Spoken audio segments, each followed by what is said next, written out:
Hello, Probers. Howdy, howdy. Welcome to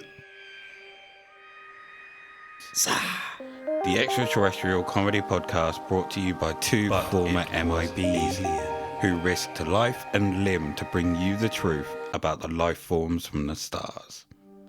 As always, each week we take it in turns to bring you a new case to the table. I'm your host this week, Moonwalker, and sitting across from me, eagerly awaiting, is Kevin the Grey. That dramatic pause made me think you were going to call me something new, but you didn't. I would just like to add, in terms of your first statement though, risked life and limb. I would not risk any limbs. Life maybe, but I don't want to risk my limbs. When you decided to take off your red dress and throw it in the face of the guard, there was a possibility that you could lose a limb. Nah, they'd shoot for the head, I reckon. Huh, there they. Like, my knees are shot at the best of times. They have been since I've been about 12 years old. I don't want to lose them completely. Oh, you had to jump a table. You might not have been able to jump high enough. Cracked your knee. Lost a limb. This week's case takes us to Uruguay. And I think this could be our first case here. Or can you think of another one? I can't think of another one. No. We've said before that sometimes we don't cover cases in non-English speaking countries too much because the research is all in different languages, rarely in English. So it makes it a lot more difficult. Like, I've covered a couple in Russia, for example, that have been quite difficult to find the evidence on because every other page is in a different language. Argentina, that was a really difficult one. I think I've researched, I can't remember if I've recorded them or not, but I've certainly researched 2 in Argentina. Brazil. Barely any in China. 1 that I can think of. 1 in ancient Japan. Yeah. Meng! Oh, was the other one Japanese? The pilot. Yeah. Oh, no. 2 from Japan then. We're getting sidetracked already, but that's okay. Because I was thinking of the ancient Utsuro Bune, whatever it was, yeah. The lady who washed up in their alien boat. Well, the time was 10:15. The date, October 28th, 1972. And the location is the Isla de Lobos. That sounds tremendous. Which is a beautiful looking place. That sounds like a party island. Isla de Lobos. Arriba. For you there, Gravy? Why have you put a seagull in a picture? You know I don't like them. You've given me a beautiful picture of like a walkway into almost a lagoon type area near the sea. Absolutely picturesque. And then there's just a little seagull sat on the bloody bridge. Do you want to see what that seagull's doing? You've given me a second picture of a seagull zoomed in. It's waiting for you. Waiting. Looking angry. Well, you know I'm not going to be on board with whatever you're covering today now, don't you? I'm just going to be talking about seagulls the whole time. God, they've got such little twat legs, haven't they? It's an angry looking bird. They're so just ugly creatures. They're like flying rats. They can eat and digest anything. Like, there's loads of rumours around about, give them aspirin or paracetamol and it kills them. No, it doesn't. They digest everything. It's all old wives' tales. The only way to deal with them is to punch them square in the face. In the beak, Cotton. Right on the tip of the beak. What was I watching? I might have just been perusing either Instagram or Facebook. But there's a video where a guy had some food or something in his lap and he was surrounded just by seagulls. And one went for it and he caught the seagull. Oh, what did he do? Did he punch literally it? Just like grabs it and it like just squeaks or whatever. I didn't have any volume on at the time. And then just threw it back and it flies off. That seagull learnt a lesson that day. Yeah, it did. Don't take chippies off a big man. Take it off a small child. So the Isla de Lobos is a few miles off the coast of Uruguay. Its translation is Island of the Fur Seals. And it was named this due to fur seals roaming freely. There's not really much there, with the only thing of note being a lighthouse. And although not much is there, it is still patrolled by the Navy. Suspicious. And on this particular night, They just happened to be kicking back, playing cards. There were 5 Navy personnel involved. Corporals Jimenez, Fuentes, and Gomez, and accompanying them was Officer in Charge Cascudo and Telegraph Operator Lima. Fuentes took note of the time and removed himself from the game to carry out his inspection of the generators. Honourable. Put fun to one side to focus on the job at hand. Exactly. You can trust this person. Get the job done, get back to the game. Indeed. The generators were located near the lighthouse, so he wouldn't have to go far from his current location. Oh no. I've just thought, every time someone's got to go and check the generators in a movie, they die. Fuentes! I'm praying for Fuentes! Fuentes took a few steps forward before something caught his eye. Uh-oh. It's a dinosaur! Samuel L. Fuentes. Island of the Fur seals my ass. Island of the furry giant birds. So Fuentes took a couple of steps forward before something caught his eye. Strange lights atop the generator roof. But to him, they looked like car headlights. Confused, Fuentes turned around, went back inside, grabbed his pistol, and headed back towards the generators. Usually I would not condone arming up, but on this occasion that seems like a smart thing to do. A sensible move. He's about to go and fight 2 velociraptors with torches. They're smart. I've seen Jurassic Park. They learn. They've learned to pick up torches when it gets dark. I was going to say, are they holding the torches or have they got the torches on their helmets? Heads? They've put helmets on, turned them on, put them on their head, and they use them for 2 reasons. 1, to attract people from afar to see what the lights are. 2, to illuminate their prey when they get there. Shine it straight in the eyes. And then Blind them. Yeah, spit on them and nibble them. I don't think velociraptors spit.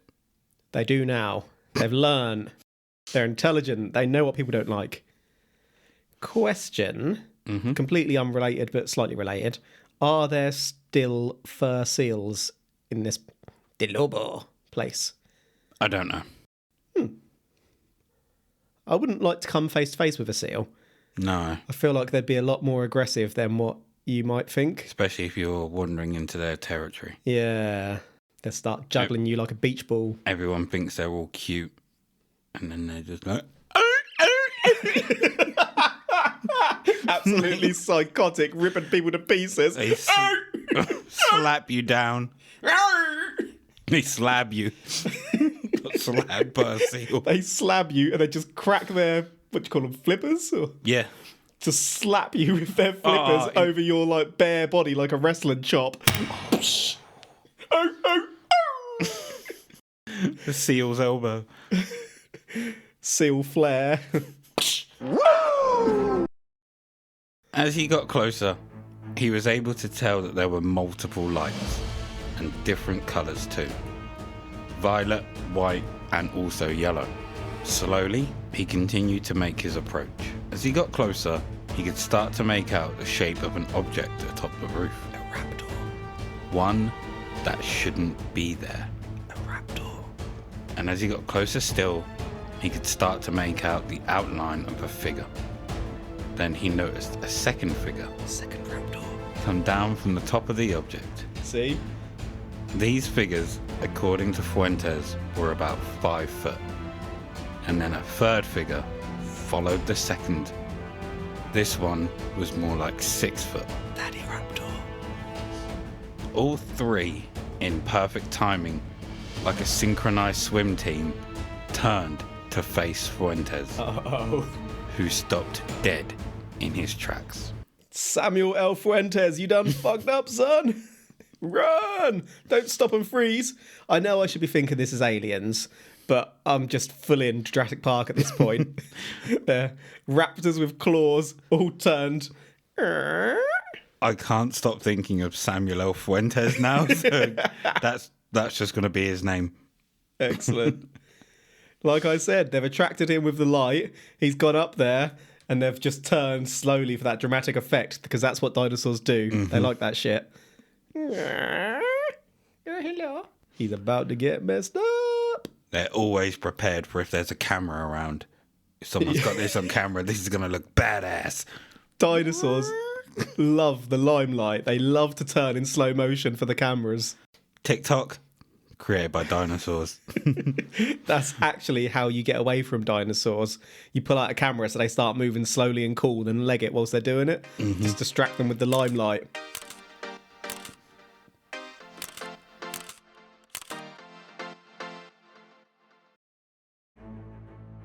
Whether it was through... Ah, you bastard. What? Whether it was through shitting his pants or his military training, Fuentes pulled his pistol and started to raise it. However, before he could fully extend his arm, he stopped, but not through choice. He describes that a weird sensation went through him, a vibrating sensation. Legolas was beside him.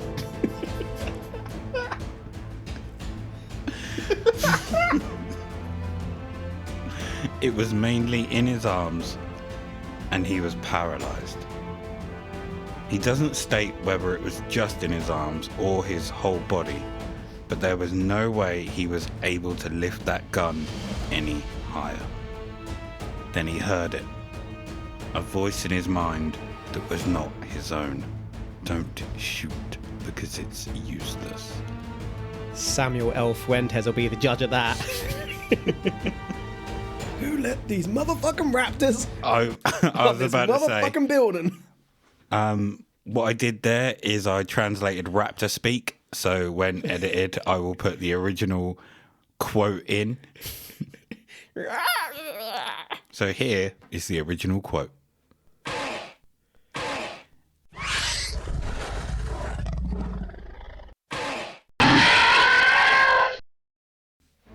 He remained where he was and just watched the figures as they stumbled around atop the roof. He describes them wearing some type of suit, which he thought must be heavy because of their awkward movements. After about a minute later, the figures re-entered what Fuentes later... Samuel L. Fuentes. Re-entered what Samuel L. Fuentes later describes as their craft. He watches as they climb what he can only describe as being steps, because to him, their body movements looked like they were climbing steps. The craft had a metallic look to its exterior. A sliding door closed behind them, and then the craft slowly began to ascend above the lighthouse, which was around 200 feet tall. Once it was at the top, a bright flame or light appeared from the bottom of the craft as it took off at a ridiculously high speed. And although it acted this way, short of a low humming sound, it was relatively silent. That low humming sound. It's the whip of the raptor tail. They've learned to move like helicopters. It was their click. I forgot about the clicks. Of course. So we have figures climbing into a craft. They look like they're going upstairs, but they might not actually be going up anything. If you're being lifted into a craft, why would your legs be moving like you're walking upstairs? They could have had a ramp, or just the way they kind of hobbled as they went, bobbed from left to right. So Samuel L. Fuentes took their advice and didn't shoot. He wasn't able to. Couldn't lift his... What's the point in telling him not to shoot? It's useless if you're going to stop him anyway. You might as well just stop him. You're wasting energy also telling him, and you're also somewhat teasing by not giving the choice after telling them not to. Maybe they wanted to tease him. They were playing games. Love games. So this was quite quiet, but a slight hum. Did the other personnel not wonder where he was? No, because they just thought he was out checking the generators. But surely that doesn't take very long. There's multiple generators. Okay. It's not just one that he's going to see. I mean, they've not taken violent action against Samuel L. Fuentes, so his chances are starting to look better now. We're not out of the woods yet. He could get slabbed, but it looks like they're going to fly away without him. He should definitely fire at their craft. I'm coming across really violent here, aren't I? Like, he should shoot at them. Attack! Attack the invaders who have done nothing wrong. About 5 episodes back, you're all like, don't choose violence. Why would you do that? Now it's all like, why didn't he just shoot them? See, that's interesting, because usually I drink rum when we're recording. Today we're recording first thing in the morning, and I've been drinking coffee rather than rum. So that caffeine effect. Does Gets you caffeine violent. make me violent? I've also sworn a couple of times today, which I'm not usually a big swearer. Maybe you should have a coffee before football. Be quite interesting. And I was also like, I wouldn't give a limb to say. After a couple of rubs, I'll be sacrificing myself left, right, and centre. So Samuel L. Fuentes remained exactly where he was. Pistol still in hand. Pop, pop, pop! Pea stains still on his pants. And he continued to watch the sky. So he had pea stains on his pants before. Scanning it, looking for the craft or any other that may be there. When he was content that he couldn't see anything else, he made his way back to the others who were still there playing cards. Upon his return, the others could tell something was wrong. Fuentes was pale, like the colour had been drained from his soul. Okay, that's why you've put a picture of Shang Tsung in the research notes. I saw the picture, I was like, what? This isn't relating to the story. He's been sucked. Soul sucked. They also noticed how his pistol was still in his hands. They asked him what had happened, and he explained everything. They laughed and dismissed what he'd said he'd seen. All except for Cascudo, who took everything in and made note of the details. Smart. Cascudo would take these details and pass them on to a superior shortly after.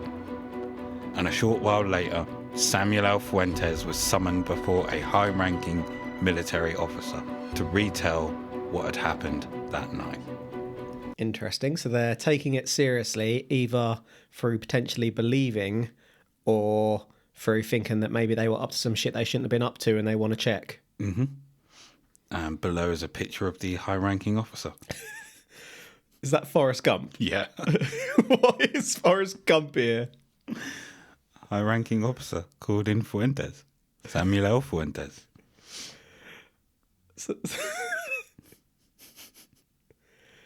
So Samuel L. Fuentes is being questioned by Forrest Gump. Yep. How did that go? You never know what you're going to get. But what did he get? The details of what had happened were meticulously recorded this time. And they wished to know every painstaking detail. Once he'd finished, the high-ranking officer was taken aside into a room by 2 special agents from the American embassy. Mibs. They then showed Fuentes a series of drawings of strange shaped crafts and saucers, and he was asked to pick out the one which was closest to the one that he saw. Officially... Sorry, go on. No, go ahead. I was just going to say, that's very interesting. It's like they know what they're looking for. Possibly. Officially, this is where the American embassy's interest ceased. Officially. Before I speculate, do we have details as to where it went unofficially? No. So, this is proper Mib stuff. We've got Tommy Lee Jones and Will Smith questioning Samuel L. Jackson. This would be a great movie. They know exactly what species they're after of extraterrestrial visitor. They've come with different ships. They're identifying which one it was. They got Tom Hanks to cross-examine him beforehand. Hanks, Jackson, Smith, Jones. Smith and Jones. What a lineup. This is going to go over budget so quickly. No special effects whatsoever because they spent it all getting all these actors on board. But yeah, this is proper Mib stuff. They're identifying who, then they're going to go after them. Mm-hmm. It's so Mibby.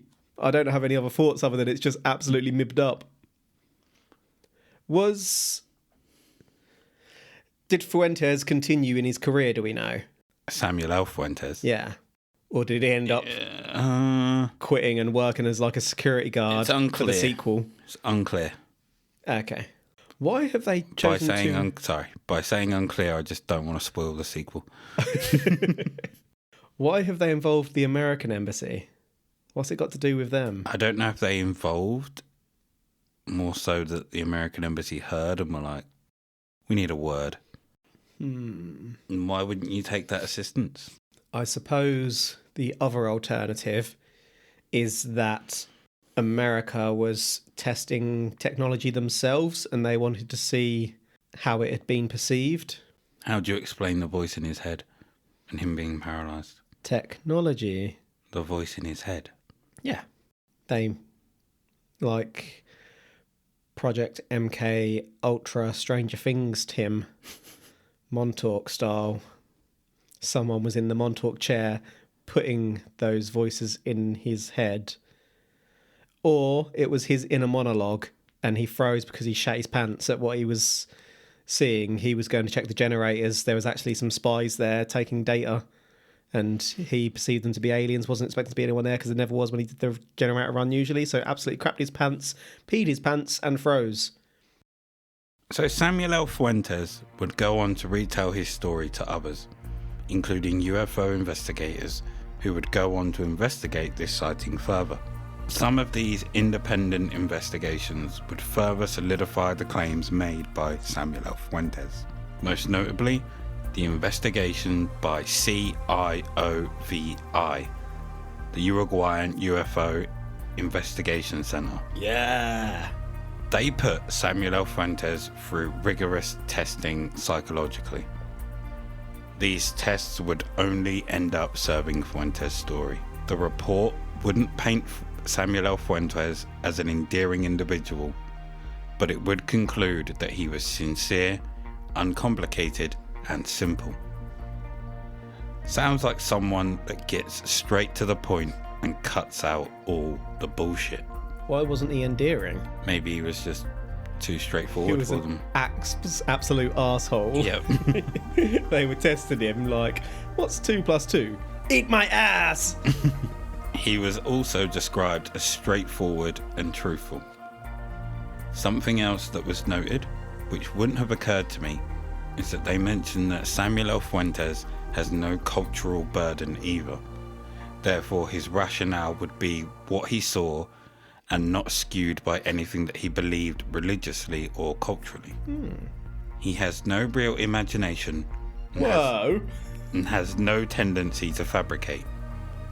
They also claim he has no real knowledge of what was going on in the social environment. So to them, they concluded that he was telling the truth. They've basically character assassinated this man and they're just saying that he's a plank of wood. He's utterly stupid. He has no imagination. He can't think of anything. Therefore, this is real. Well, they're saying he's a straight shooter. Doesn't really give a shit about anything other than what his job is. He has no real imagination. So Samuel L. Fuentes was even examined by profilers. Why did they think that he was a serial killer? Criminal minds, Tim. Who say that the action of him getting his gun and not alerting the others is exactly how someone like Fuentes would react in that situation. Is it though? Look at the window. Tiny little bird has just stood at the window looking at us. Friend of the bloody seagull, innit? Listening.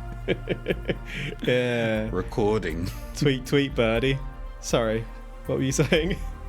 So, this is the part of the probe where we turn to science and skepticism. Before we turn to science and skepticism, but he didn't get his gun and not alert the others. He was frozen by these people. That's not how he reacted. That's how he was made to react. He went back in, got his gun, and didn't alert the others that he saw something strange. Yeah, I don't know that I agree with that profile. Are you a profiler? Yes. Amongst my many titles alongside ufologist, Extraterrestrialist, Mib. paranormal investigator, MIB, former MIB, not a MIB any longer, allegedly, truthfully, Legolas cosplayer.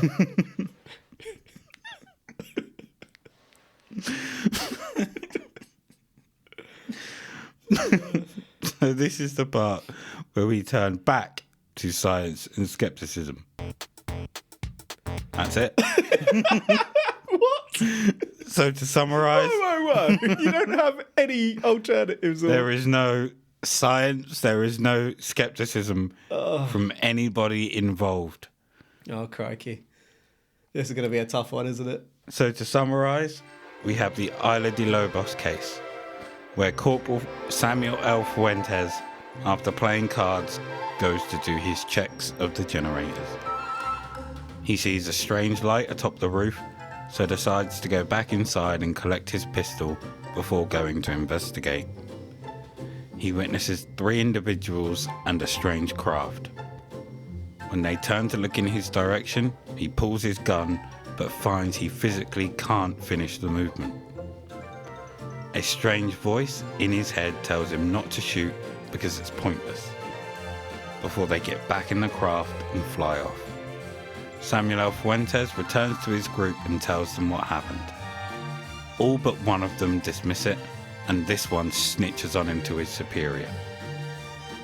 Samuel L. Fuentes is called before a higher-up and told to retell his story. 2 agents from the American embassy pull the higher-ranked officer to one side before showing Samuel L. Fuentes pictures of other crafts and then dropping their interest. Samuel L. Fuentes goes on to tell his story to others, including UFO investigators, and is subjected to rigorous psychological testing, which further proves his truthfulness. He's also profiled, and the profilers believe his actions are exactly the actions someone like Samuel L. Fuentes would take in that situation. So there you have it, Greybeard. All out on the washing line. So bring it in and let everyone hear you say, but it was aliens. No. What? I flat out refuse. Did Samuel L. Fuentes go onto the UFO circuit, appear at any conventions or anything like that? We have no information of that taking place. Do we have definitive confirmation that Samuel L. Fuentes existed? We have no information on that. Redacted. Okay, so on that basis, I'm not saying that it was aliens because there just isn't enough evidence of this one for me. I need to see more, and I assume had this have really happened to a military or naval organisation, they would have been trained better than what Fuentes displayed. They would have got the colleagues, got evidence, etc., etc. They probably would have tried to initiate all-out warfare, or at least observe and take it back to base to decide what to do with it. What just if there isn't enough? It doesn't feel legit to me. There's something about it just doesn't feel like it's anything but fabrication. What if they're trying to hide something? What if who's trying to hide it? The military. Then why have they let the story out? Because Samuel L. Fuentes can't be held. They'd just He's pop Samuel him. L. Fuentes. He doesn't fire. He just poops his pants. You can't. They'd sort him out. You can't easy. go after him. Innocents would lose lives. What if he's not innocent? Not him. I'm on about others. How would they lose their lives? Because they'd start a war with Samuel L. Fuentes. And they know they don't want a war with Samuel L. Fuentes. He's not Rambo. No, he's Samuel L. Fuentes. Well, he doesn't fire when he needs to. He knew he didn't need to. Sees a couple of dinosaurs, craps his pants and freezes. That's not the man you want on your side. I'd go for Hanks in this situation. Hanks is going to act when needed. Hanks doesn't freeze. He runs. Exactly. No, you're right. For me, this is also not aliens. Do I believe that Fuentes saw something? Yes. Do I believe it was aliens? No. So I think there may have been some shady government op going on. And he happened to see the back end. Them about to leave. They all turned at the same time because maybe might have been 4 of them there. Mm-hmm. And they were like, someone's watching us. So the other 3 turned. The voice inside his head, I think, was just his conscience telling him not to shoot, and he was too scared to lift his hands up to finish that movement. Because in his mind, if that was an alien craft and he would have shot, he has no idea what they're capable of. So I think his own brain told him, don't shoot. Like, it's pointless. Mm-hmm. So, yeah, not aliens. Dodgy military or dodginess, spy, espionage shit going on, but not aliens. We didn't even touch on whether they just got smashed playing cards and he dreamed. Maybe he fell asleep at his chair. Might have. Also, yeah, you mentioned it earlier, and it's the same thing I thought of whilst writing this case out. Why would you paralyze him so he couldn't shoot and then tell him that it's pointless to shoot? It makes no sense. Yeah. You'd either do one or the other, not both. Mm-hmm. Unless you tell him that it's pointless and then you see his arm start to move, then you paralyze him. Yeah, this one just doesn't feel like a natural course of events, does it, really? No, not at all. And why would you then... I can't see a military officer or corporal going off and starting to just tell UFO investigators about it. Yeah. Not in the way that this kind of portrays it to happen, anyway. But then this one does feel to me like the 5-minute intro to Men in Black 5. You could see this happening right at the start. I mean, we write a script. We can call up Tommy Lee, Will Smith, Hanks. Don't mention his wife. And Samuel L. Fuentes. So I reckon Samuel L. Jackson would be well up for this. Yeah, he would. Thank you for joining us for this week's probe. You can find us on Facebook at But It Was Aliens. Our Facebook group is Extraterrestrial Towers. Join us. We're on Instagram at But It Was Aliens Podcast. And we're also on Twitter at But It Was Aliens. We also have a Patreon where you can enjoy exclusive bonus episodes outside the realms of the extraterrestrial at patreon.com/But It Was Aliens. As always, I have been Moonwalker, he has been Greybeard, and this is But It Was Aliens. Remember, the truth is up there. #.